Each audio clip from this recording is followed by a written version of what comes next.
new science or this new technology, whether it's around the biosciences or whether it's around AI or whether it's around next generation, whatever you call it, or if it's around space. How are they going to affect us going forward? And these are questions we have to ask. And if you can ask them and also hear from the people who are dealing with these every day and get their stories at the same time, I think that's a double, triple whammy that makes it, how would you miss it? In this episode, I'm talking with the host of the We Are ETH podcast, Susan Kish. Yes, she's the host with the boast, but did you know she's also an entrepreneur, a strategist, an advisor, and an executive? This is a special episode of the We Are ETH podcast. My name is Victoria Österdal, and I'm usually one of the producers. Today, we put our host Susan in the seat of the guest and explore the podcast from her perspective. Susan, how does it feel to be sitting in the other chair, as it were? It does feel a little weird, right? I don't have a clipboard. Right. Right? I don't have notes I need to follow. Yes. And I know that you have a clock, not me. That is correct. No pressure there at all to keep time. Did you know that we've done about 50 of these by now? Seriously? Yeah. That's a lot. It is a lot. But you know, they're really fun. So I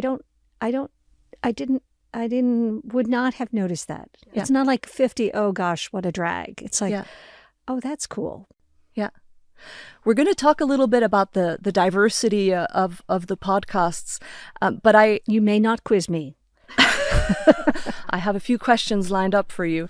I also want our listeners to get to know you because you've led such a fascinating life. And I think it really comes through in how conversant you are in so many of the topics that come up in the podcast and the great questions that you ask our guests. Oh man, I'm blushing.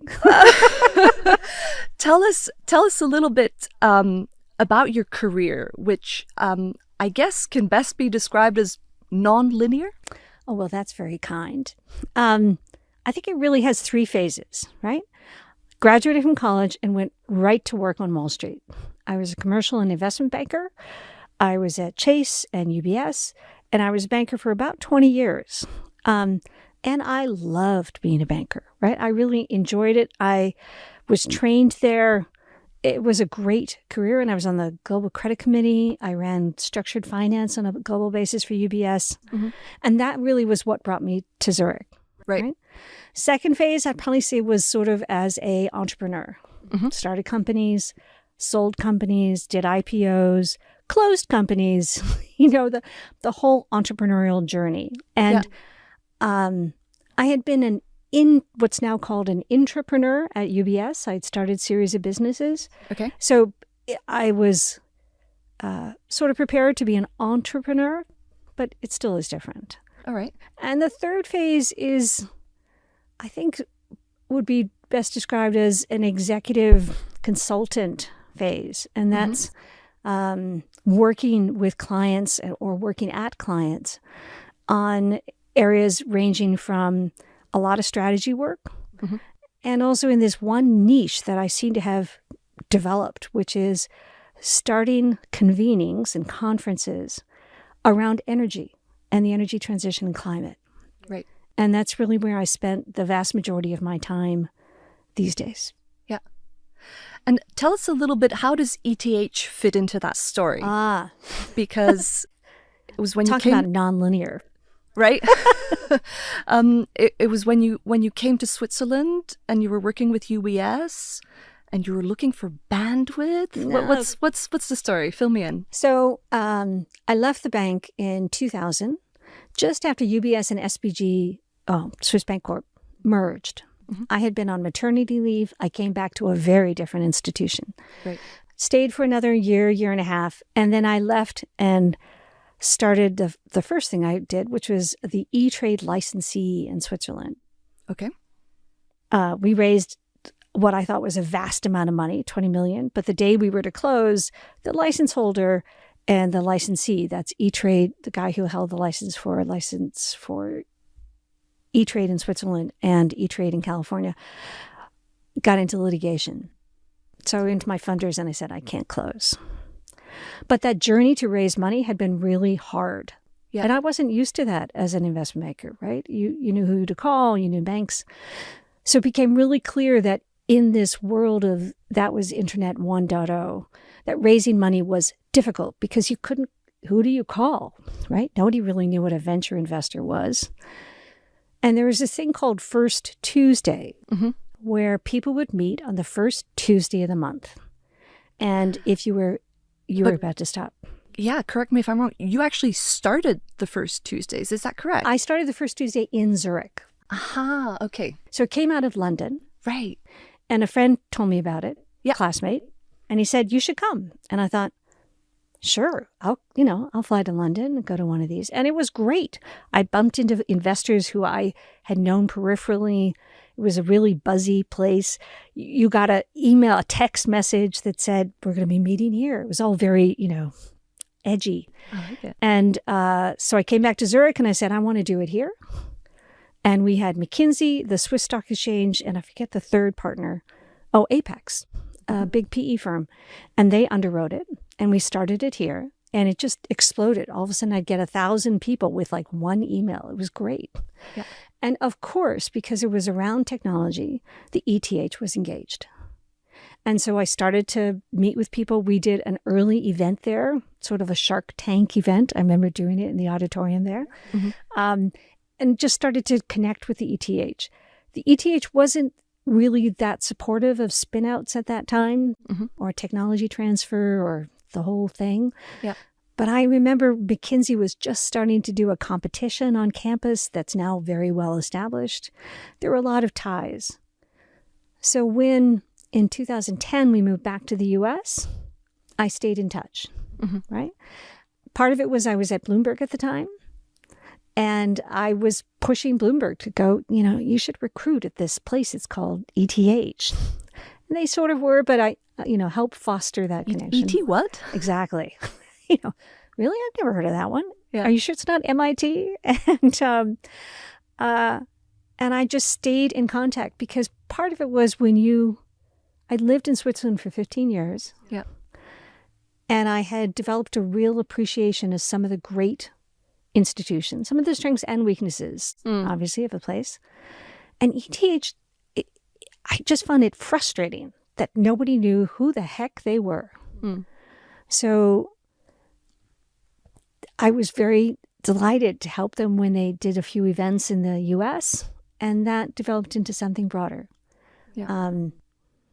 It just didn't feel right.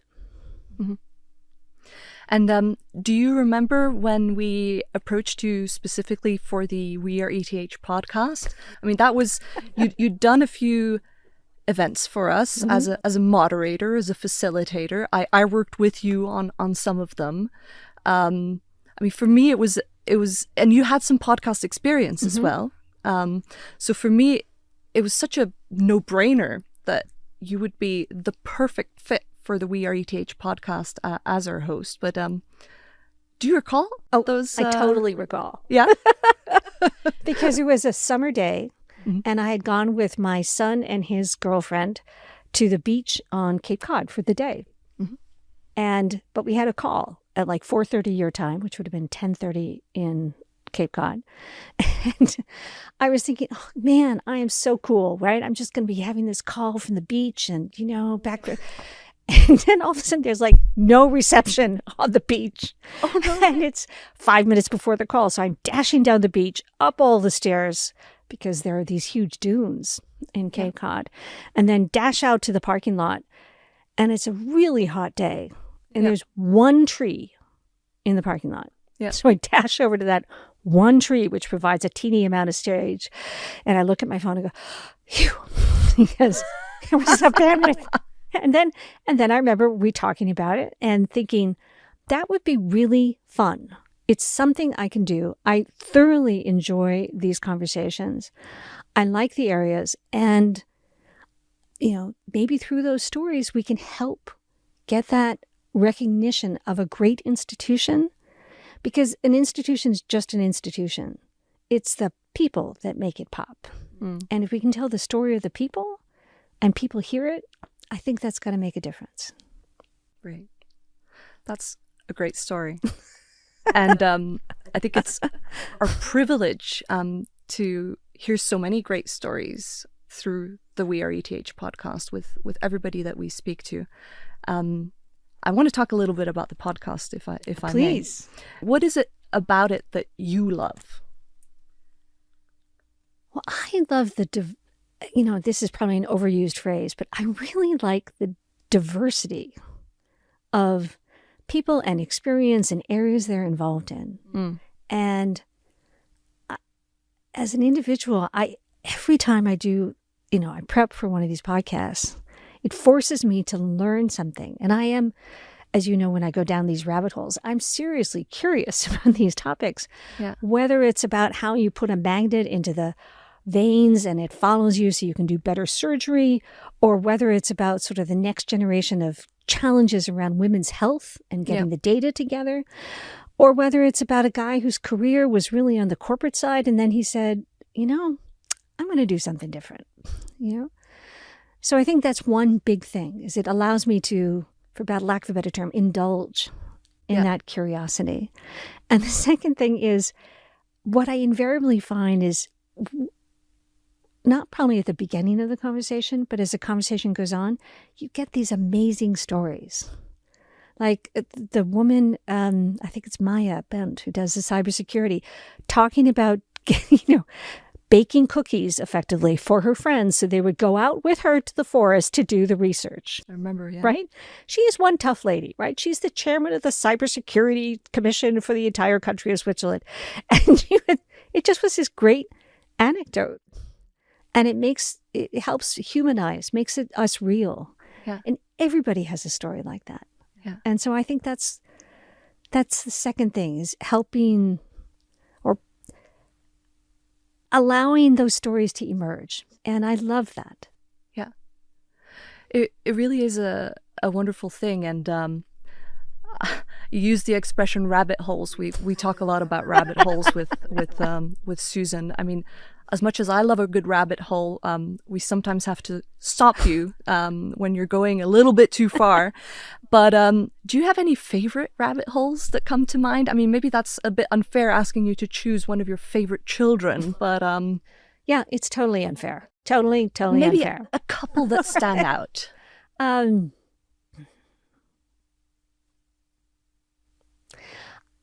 remember talking to the architect. Yes. Is it Mulan? It's that Mulan. You mean? It's Mulan. And the rabbit hole of how she decided to move to Switzerland, which is basically she went to a library in China and she found an interesting book on architecture. And she looked at the book and where the architects were, and they were all in Switzerland. So she said, I'm going to go to Switzerland. Right? She didn't speak the language. She'd never been outside of China. I just thought that was so brave and so courageous and so directed and so inspiring, right? That basically says, with focus and hard work and a little bit of hope and a whole lot of optimism, you can do things even if they seem so far apart. Yeah. So I remember that rabbit hole really powerfully, right? That's a great episode. It really was. That was a great story. And I think some of the scientific ones around, there was one around delivering drugs in a different kind of fashion. That was with the gentleman who's also a decathlon. Luca Di Tizio. Genau, see? Was really interesting because it is a classic challenge, right? How do you effectively deliver medication or health supplements or whatever so that the body can really use it at the right time in the right way? Mm-hmm. And so this whole concept's about changing the frame of reference by which you deliver that. I thought that was another rabbit hole. Mm-hmm. At the end of the podcast, you have the set of questions that you like to ask each of the guests. Mm-hmm. Were there any of the answers to those questions that you found particularly inspiring that led you to maybe pick up a book or listen to a podcast or be curious about something that they'd commented on? Yeah, I remember there were some who would say, there were several who wanted to be engineers or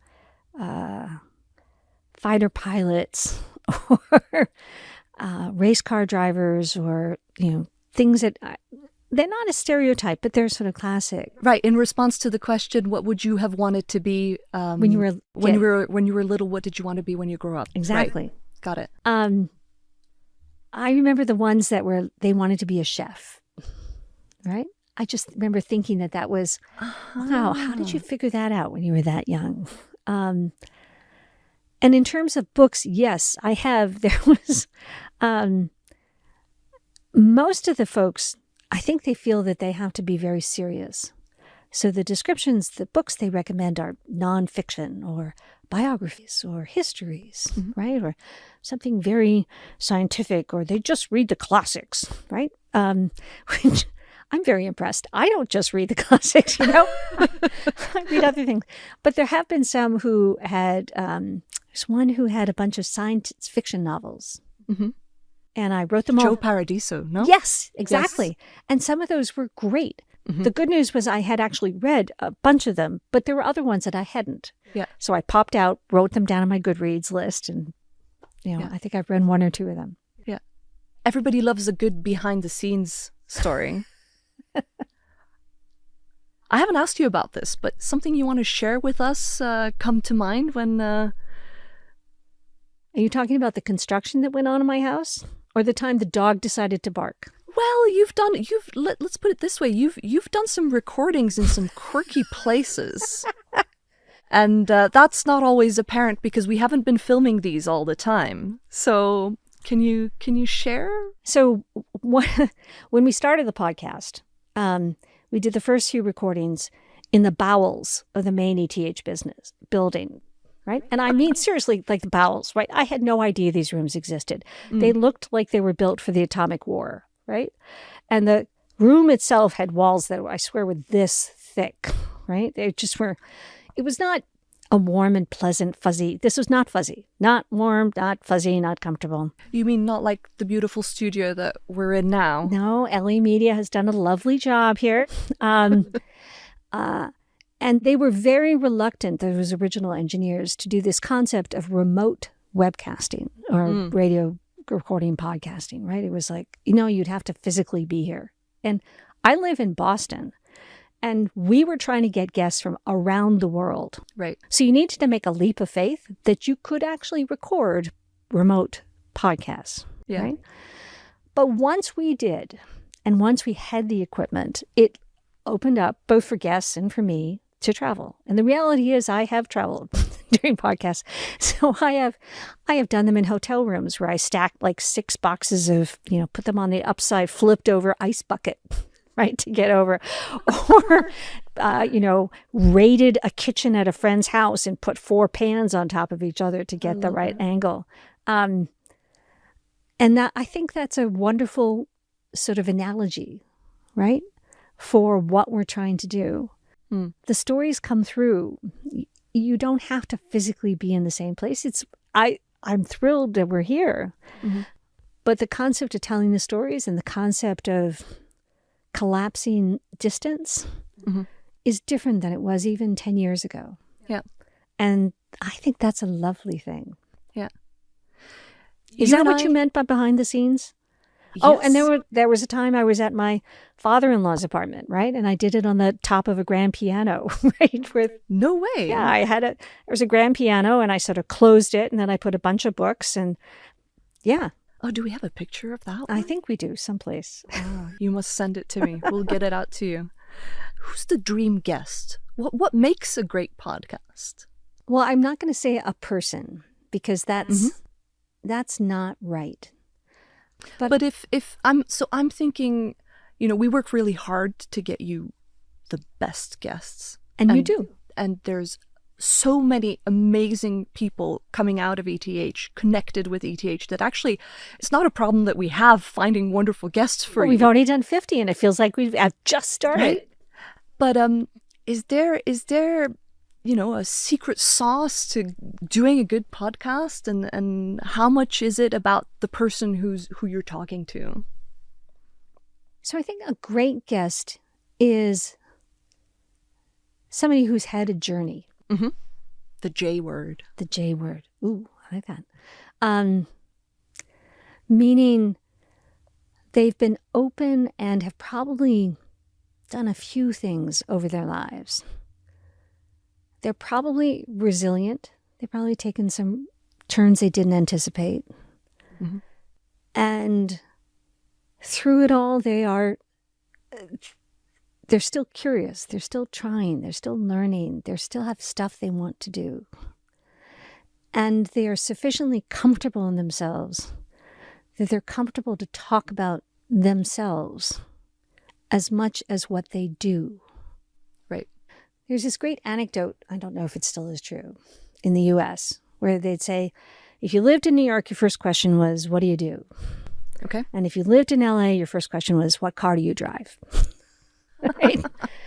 And the analogy here would be, we're interested in what car you drive, and we're interested in what you do, but we're also interested in you, right? Yeah. Guess where it's challenging are those for whom they've had talking points prepared for them. Yeah. And where the answers are, I wouldn't say rote, but rehearsed.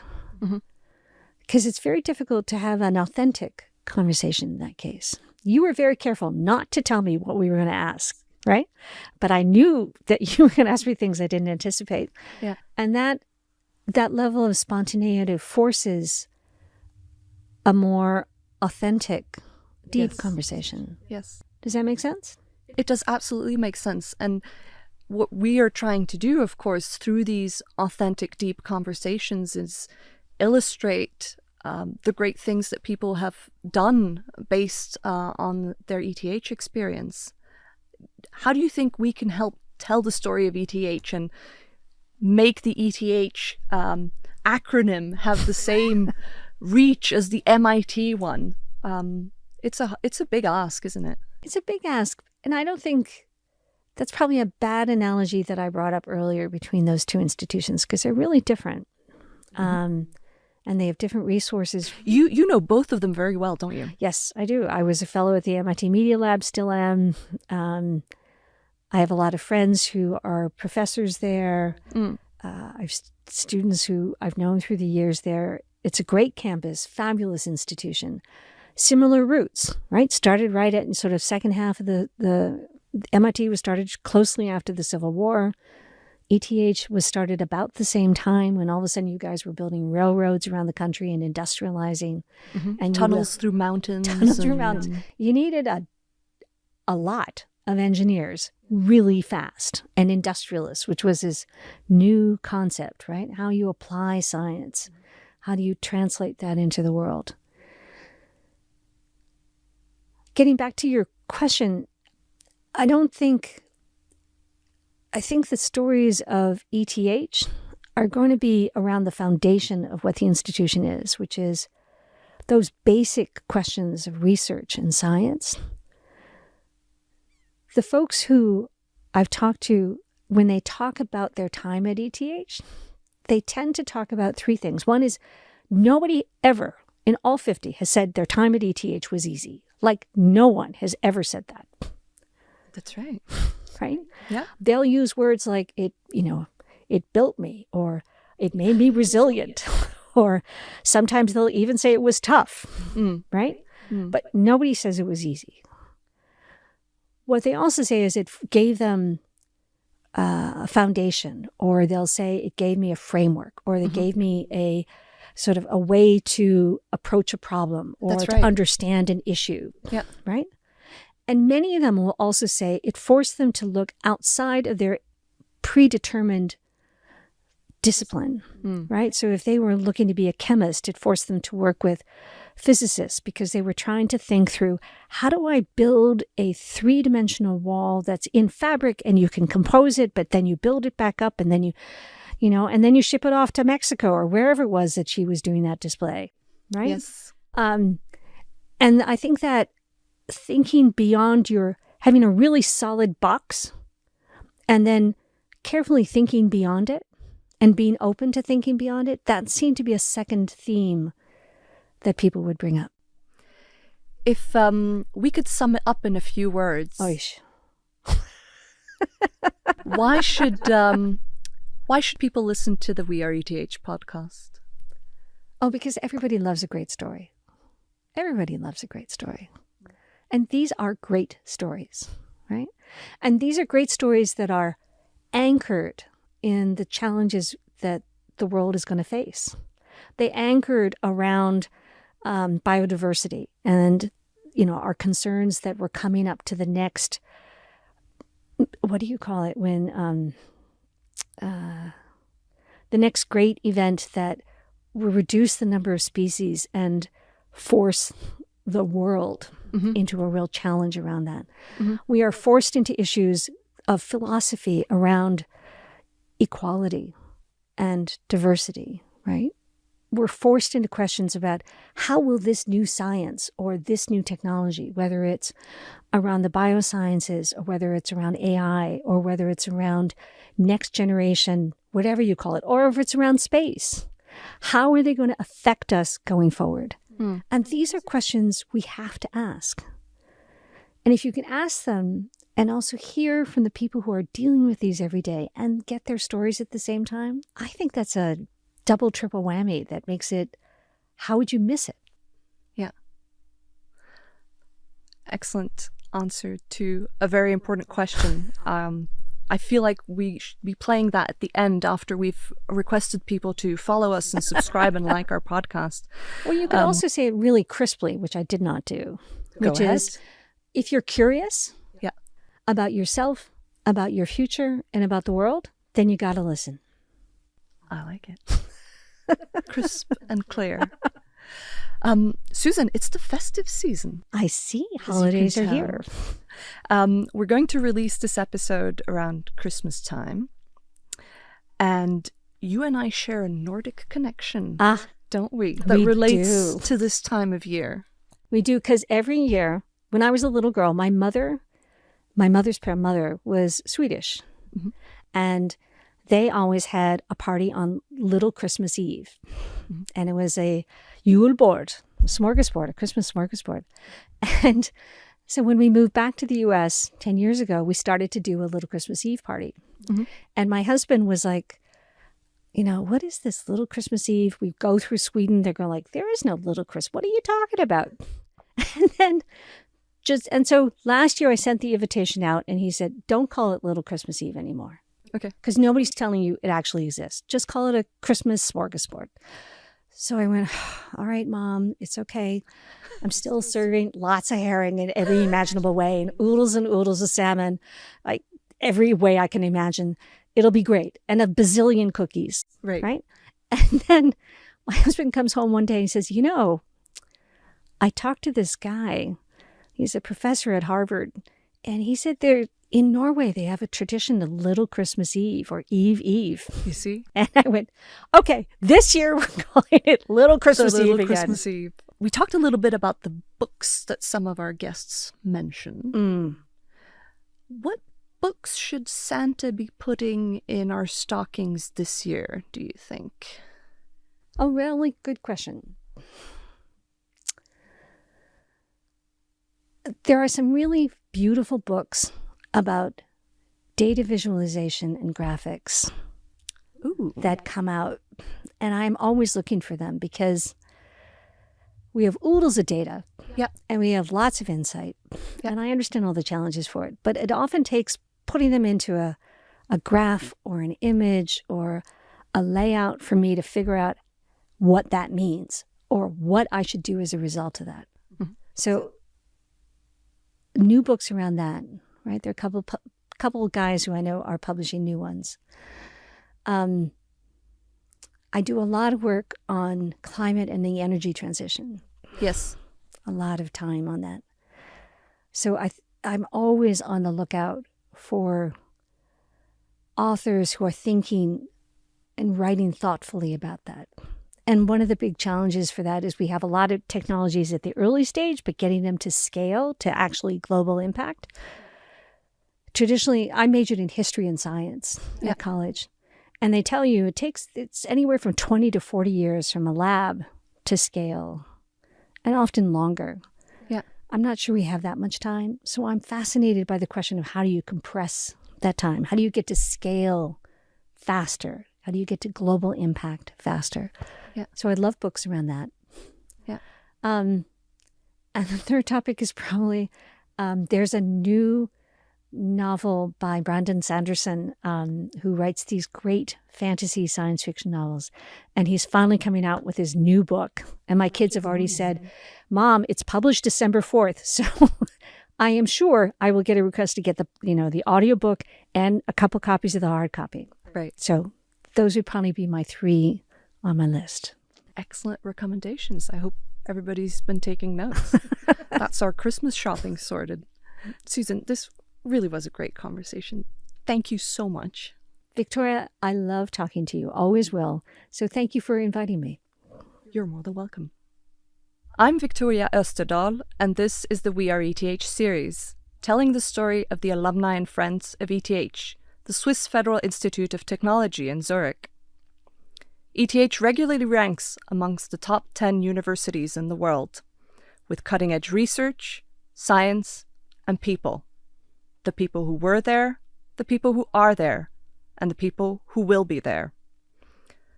Please subscribe to this podcast wherever you listen, and give us a good rating on Spotify, Apple, and YouTube. I'd like to thank my colleagues and producers at LE Media, and Susan for playing along for this special episode of the We Are ETH podcast. And thank you, our listeners, for joining us. Because it's Christmas, I wish you happy, restful holidays.